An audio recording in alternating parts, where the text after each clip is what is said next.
lu yuutu gis nañ accueil bu chaleureuse bi nga xamante ni Sénégal daal nañ ko koy accordé et aussi le président Diomaye daal di koy accueillir fale ci palais donte ni gisaguñu li nga xam ne moo nekk le contenu de la discussion lépp amaguñ ko mais jàpp ne Macky Sall sàkku na li nga xam ne moom moo nekk ak jàppatu prison ci ONU waaye tamit yëgal ko ni ko dafa bëgg a nekk secrétaire général te yaakaar naa le président aussi jël na engagement ngir daal di ko soutenir alors justement ñoom ñaar li xew seen diggante retrouvaille bi nga xam ne amoon na encore une fois wax ko sànq ñu bëri jàppoon ni Macky ñëwul tànk ci teg tànkam ci dëkk bi Macky ñëwaat na ba duggaat bi pare Sénégal yi accueillir ko alors poignée de main accolade bi entre le président est-ce que mën ñu xalaat li nga xam ban lecture politique nga ci def ci li nga xamante ni si moo xew keroog. waaw xam nga nag foofu. du ma fa def du ma fa jël casquette analyste politique mais ak casquette homme politique laay jël. homme politique allez-y. waaw parce que man.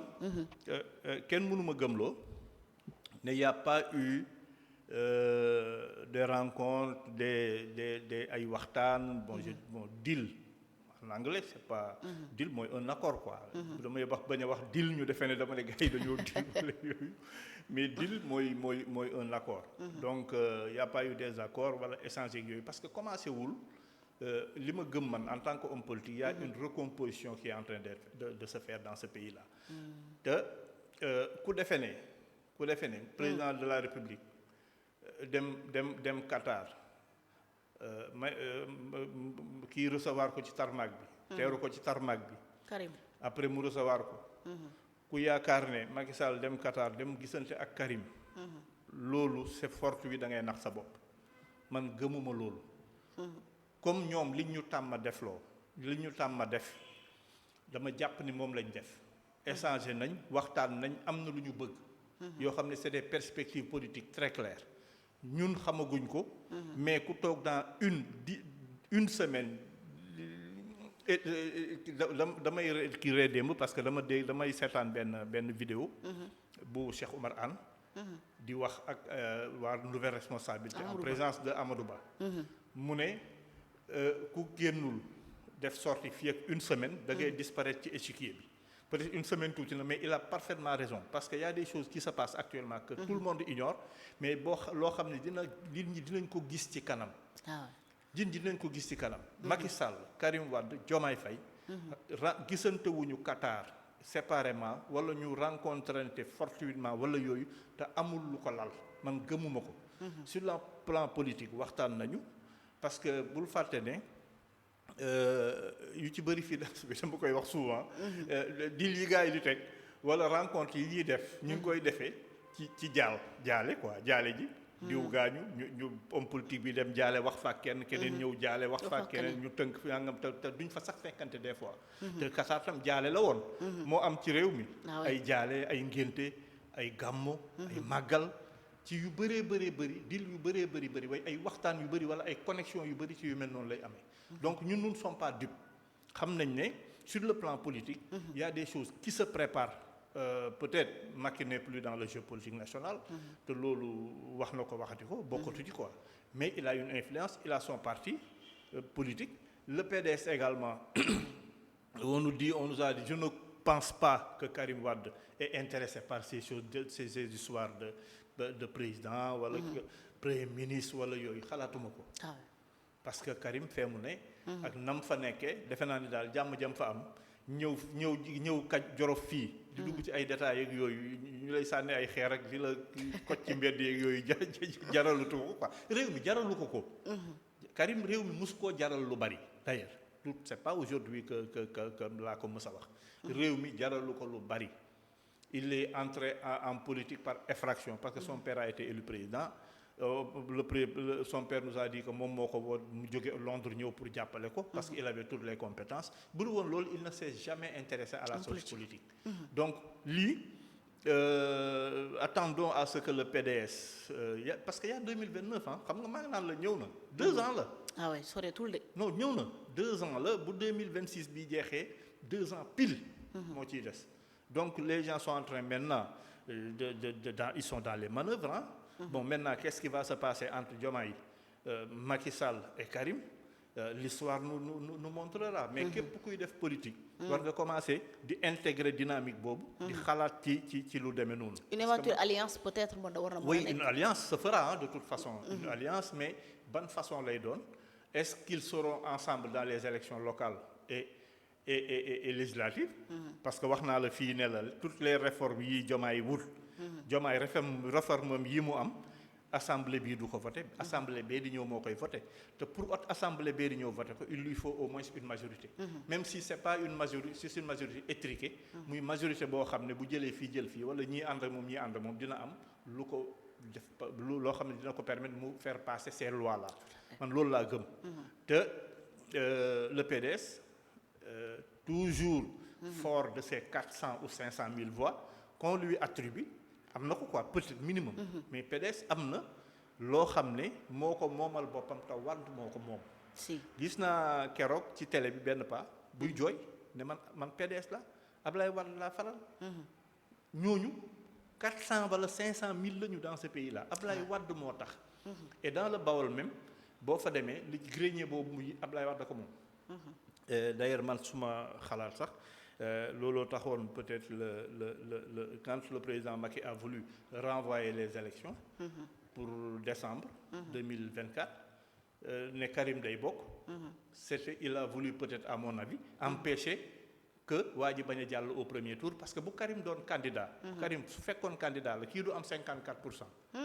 mais oui parce que Karim gagne Mbacké. waaw là c'est vrai. Karim gagne le monde mouride. PDS 400 500 000 voix boo ko génnee parce que Karim demul bokkul ci élection yi. et Wade avait donné un consigne de vote. pour pour Diomaye. donc loolu ça allait avoir un second tour. si peut-être second tour boo xam ne ce sera entre Diomaye et Amadou Ba te dañuy redistribuer les cartes. donc le PDS reste fort. parce que estimé nañ ko ba tey ñii ñuy wax ma ak yow à 400 ou 500 000 voix yoo xam ne moo ko moomal boppam. te Wade ko moom donc tant que mi ngi fi loolu ci moom la jëm. donc une éventuelle alliance. du ma bett. maintenant le problème mooy. la réaction. de waa APR ak certains du PDS. parce que xam naa ni Diomaye président moom Diomaye partem bi ci waa APR la koy jële waa PDS bu tibbee li muy tibb Pastef ba pare. defe naa ci grenier yooyu lay tibbee. léegi nag quelle sera la réaction de parce que nos hommes politiques là naa la wax benn affaire bu ñu paree ci Macky a créé l'APR pour en faire un instrument de conquête de pouvoir. def na ko. et un instrument de conservation de pouvoir. lui il n'est plus concerné par ces histoires domestiques là. oui APR kii ak yooyu nekkatu ci mi ngi ci ONU. maintenant s'il décide de soutenir le président en 2029 il le fera sans état d'âme parce que c'est quelqu'un qui est sans état d'âme également en politique. loolu ñun xam nañ ko ci. waaw oui il est sans état d'âme. d'ailleurs il l'a dit une fois man ma fekk mu wax ko. donc loolu. il faut que waa APR commencé di ci xalaat waa PDS également seen waa ji toog fële. moom it je crois qu'il n'est pas intéressé par lii di am nga xam ne moo am Sénégal. donc c'est une alliance mën na am ci ñett ñooñu. ak ñëpp ñoo xam ne it ak leur satellite parce que ba tey am na ñu ànd ak ñoom. waaw et là. man en tant qu'homme politique également je dis loolu il faut nit ñi xalaat ci. parce que recomposition bii di am nii c'est important. ku ci bokkul bu yeboo nga génn ci échiquier bi d'ailleurs noonu la ko Cheikh Omar j'ai bien aimé cette phrase là. waaw fii ak une semaine 10 jours. boo génnul dootoo bokk ci échiquier bi. et c'est un homme de gauche qui a une formation politique très solide. Cheikh Omar un grand intellectuel donc xam na li muy wax quoi. donc lu mel noonu mënta ñàkk ils sont dans des alliances ils sont dans des manœuvres tout le monde est dans des manœuvres. malheureusement am na ñu ko comprendre ils continuent à faire le clown là. ñenn ñi à faire le clown di dof loog yooyu quoi. mais il y aura une recomposition boo xam ne day effacer ñenn ñi complètement. alors mais sur ce aussi bu fekkente ni si tey supposons tey bu alliance amee est-ce que loolu du éclater li nga xam ne moo nekk APR te ñoom ñu ni li ñu nekk mooy que la reconquête du pouvoir te keroog boo déglu Abdou Mbow nee na li am ni doonte ne dañu remercier le président waaye àdduna du neex ba ñoom ñu bokk li nga xamante ni moo nekk langue politique et pourtant en politique il ne faut jamais dire jamais aussi lu ne mën naa xew. non APR moom du recomposition boobu wala kii moo koy éclaté loolu APR day éclaté loolu moom li tax éclaté gul ñu bëri dem nañ déjà lu tax éclaté gul mais parce que Macky moo nekkoon le seul constant dans l'APR comme Abdoulaye Wade ni ko waa PDS doon wax c'est le seul constant mais Macky était le seul constant man dama leen xam je les ai fréquentés naa leen pendant 2009. 2009. 2009. boo créé parti bi wala 2008. non oui 2009 les élections bon on était dans Benno Siggil Sénégal chez Amath Dansokho ak yooyu mais ñun moi je faisais partie j'étais dans les ci partisan Macky Sall yi parce que on parlait d'une candidature quoi de Benno bi Siggil Sénégal. moi j'avais dit à l'époque que dans un système électoral à 2 tours. pluralité de candidats moo gën. Benno Siggil nañu am au moins 3 wala 4 candidats. bon on a eu Macky Sall Moustapha Niasse et Idrissa Seck je crois et Ousmane Tanor yàlla na ko yàlla yërëm. donc 2009 la ñu commencé kii 2009 man j'ai été conseiller municipal à la ville de Thiès. ci liste bi ñu defoon ak waa APR ci laa duggee woon. ci au conseil municipal de Thiès. bon Nabou Ndiéguène y avait man Nabou Ndiéguène ay Talla Sylla à l'époque Abdou Mbow Augustin Thierno Alassane Madaba Wade ñun ñoo defoon la liste là. moi j'étais en 3e xaw ma 4e position te jàlloon naa. donc pour dire. que ay Abdou Mbow pour que je connais bien l'APR. mais APR kenn du fa jiite kenn Macky fa nekkoon créé ko jiite ko. mais su Macky bu leen wóoree ne Macky jàll na au secrétariat général de kii. d'ailleurs am na y a des groupes déjà certains parlent de Pape Malick Ndour. d'autres de Omar Youm. Abdoulaye Daouda Diallo avant les élections présidentielles moom jëloon na ay bagages ba ànd ak ñi mu àndal. il était avec ñoom ay Abdou Mbow ay ñeneen ak ñeneen. que pense Farba de tout ça. que pense Mansour Faye de tout ça. que pensent certains qui sont de très grands responsables de l'APR.